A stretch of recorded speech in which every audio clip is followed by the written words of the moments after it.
Oh, brothers and sisters in this fractured republic, take a deep breath as I lay bare a tale that scorches the soul. A 10-year-old girl, Rebekah Baptiste, pleading for mercy from the jaws of hell, only to be devoured by the very guardians sworn to protect her. Her father, Richard Baptiste, and his accomplice, Anicia Woods, stand accused of first-degree murder, but the crime started before the murder. The systems that failed her, closing cases like inconvenient footnotes while a child pleaded and begged. If this doesn't ignite a fire in your chest, check your pulse. Stick with my brother in this episode of Thesis of the World.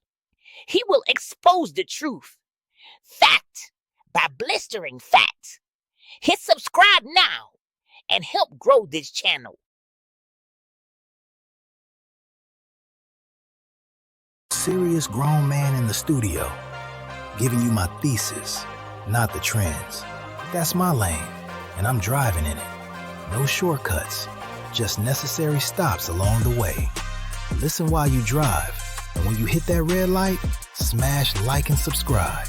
If you get lost in the hustle and bustle of your day, lock back into Thesis of the World as you wind down your night. Welcome back to Thesis of the World. Let's get into it. Picture this in the crisp autumn of 2024, 9 months before the final blow. Little Rebekah, eyes wide with terror, stumbles into a Phoenix gas station, whispering please to a stranger behind the counter. "Help me," she begs. Her small frame was already marked, struck with a brush and a belt by Anicia Woods, violence later excused as discipline for what they called acting out. Police arrived, documented the bloody lip, the bruises blooming like dark flowers on her hands and feet. She's rushed to Phoenix Children's Hospital, treated like the victim she is. But hold on, what do the authorities do? They swallow the lies from Baptiste and Woods, who spin a yarn of self-inflicted wounds. Case closed, as if a child's cries were mere echoes in the wind. Fast forward to July 2025, and the nightmare escalates in a godforsaken yurt outside Concho, Arizona. No electricity, no running water, just thin mattresses on dirt and water hauled in jugs from miles away. This off-grid exile wasn't freedom. It was a cage for torment.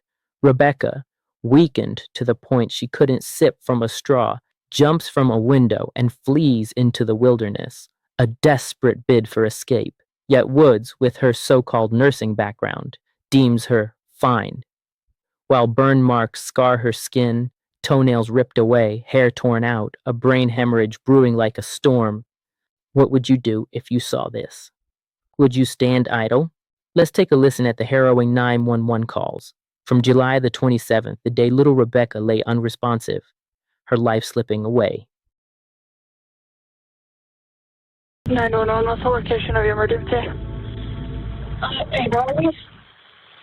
What's the location of your emergency? We're on I-80 headed towards Holbrook. I have you on the 180 about milepost 313. Yeah. Okay, is your emergency on the highway? It's my daughter. She's with us. We live out in the desert, and we're hauling ass to Holbrook to the EMS station. You're trying to get her to the EMS? Yes. Okay, how old is your daughter? 10. She's 10, and what's going on with her? She ran away for the third time in a week in the desert, and when the neighbor found her in the wash, she was unresponsive completely. And by the time she got back to the house, she was barely breathing, so I'm breathing for her now. She's unresponsive, unconscious, and unable to breathe for herself. Okay, so she's still unconscious, unresponsive? Yes.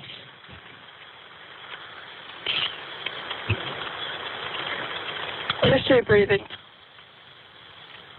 I'm breathing for her. What do you mean? I am putting my mouth around hers and breathing the air down her breath?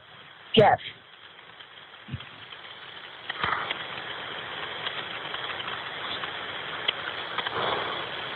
What kind of vehicle are you driving, ma'am? This is a Ford Focus. Spray. Two-door. Okay. Have you administered any CPR or just the rescue breaths? Just rescue breaths.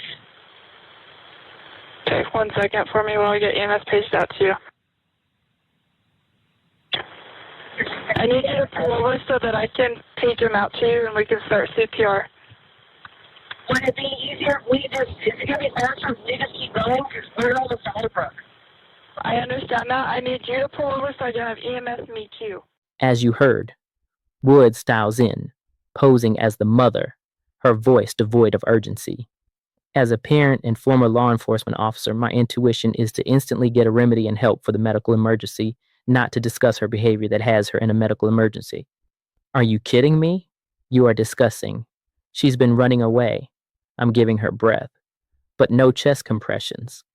The brain can withstand 3 to 6 minutes without oxygen before brain damage sets in. At this point, we don't have the luxury of discussing her undisciplined behavior. We should be focused on saving her life. Red flag straight out the gate. She is setting up their defense. Classic plausible deniability. And then there is this. Do you know how to administer CPR? Yes, I do, unfortunately. Are you wanting to start CPR or are you waiting for EMS? I'm waiting for them because I'm trying to get her breath. When the dispatcher asks her, does she know how to give CPR? Her response, yes, I do, unfortunately, and that she is breathing for her, like some half-hearted ritual, an inconvenience. When EMS and law enforcement arrived at the location, I need for you to look and listen at the actions of her father and his girlfriend and what is being emphasized. Ask yourself, is this the behavior one would exemplify? She ran away this morning. We went out and tried to find her, and our neighbor found her. What time this morning? We got up about 9:30, so it would have been close to 10:30. So you guys saw her the night before? Yeah. Okay. We all sleep in the same building. Okay. And then, so you said she ran around that morning, and you guys were trying to find her? This morning. Yeah, this morning, yeah. And you guys went out trying to find her, and then your neighbors found her? Neighbor found her, yeah. Okay, what were they doing down there? How'd they find her? They were on quads. They were on their quads, okay? So I had her standing outside. I turned around to go grab waters for bottles, and she was gone. Okay. Was she complaining of any pain, any sickness, anything like that today? She's been complaining of a headache. A headache? Ever since she ran away the first day, she's been complaining of a headache. Okay, this is frequently running away lately? It's 3 times in less than 2 weeks. She actually ran away a week before we moved out here. So she actually jumped out the window. She has a long history with running to DCS and making up stories of her brothers. So there has been DCS cases before? Yeah, I just got them back from the state. Okay, who is your caseworker? No, there is none now. Well, who was? There was multiple. The last one was transferred to a different division. When was the last time you had contact with them? The case was closed May of this year? May of last year. Last year? That's when we got our youngest back. Okay. And that's when the official case was closed. Her case was closed about a year before that. Okay. But she still, while his case was open, DCS kept having new cases open because Rebekah would go to school and had all these different allegations. And what was becoming alarming to not only her therapist but to the DCS workers was that she started having markings. Like she had bruises on her hands and her arms, and they took pictures and thought Rebekah had told her that we had done it. Okay. And it was her way to try to get taken out. The first time she ran away, she told us that she didn't want to live here. She was just trying to leave. But we explained to her, everyone explained to her the dangers that come with this. She did. She ran away like 3 days after that, and then now this. But she's been complaining of headaches since the first day. Rebekah dies 3 days later in the hospital. Her body, a roadmap of torture. Cuts, bruises, missing nails, signs of sexual abuse that scream of prolonged horror. And the school? Empower College Prep in Phoenix rang the alarm 13 times to Arizona's Department of Child Safety over 2 years. Teachers noted absences. Whispers from the kids. We don't feel safe at home. A hefty file of reports. Visits from cops and social workers. Yet DCS claims only 5 met their criteria. Really? The last known address at an apartment complex in Phoenix police were called 12 times in the last 2.5 years. One of those reports involves assault of a minor, one for a missing child and 2 of those for possible assaults. Richard Baptiste was shown photos of his daughter's horrendous injuries, his expression blank, emotionless as stone. He admits to belt strikes but denies the head blows, while bloody clothes hide in their tent, changed before help arrives. Prosecutors charge murder and abuse of her 2 younger siblings, but the rot runs deeper. DCS, police, the whole apparatus, the entire system needs to be overhauled. Closing cases on self-inflicted lies, ignoring 12 school alerts, letting a family vanish off-grid. This is more than oversight. This allowed an innocent child to remain in an environment that later caused her to lose her life. And so, my fellow seekers of truth, let this fiery tale not fade into the desert dust. Rebekah's voice, silenced in life, must thunder through us, now, demanding reform, accountability, a system rebuilt from the ashes of neglect. Rise up and comment below. What will you do to protect the vulnerable? Thank you for locking back into Thesis of the World. Serious grown man in the studio, driving in my lane, giving you the thesis, not the trends, seeing the world through different prisms.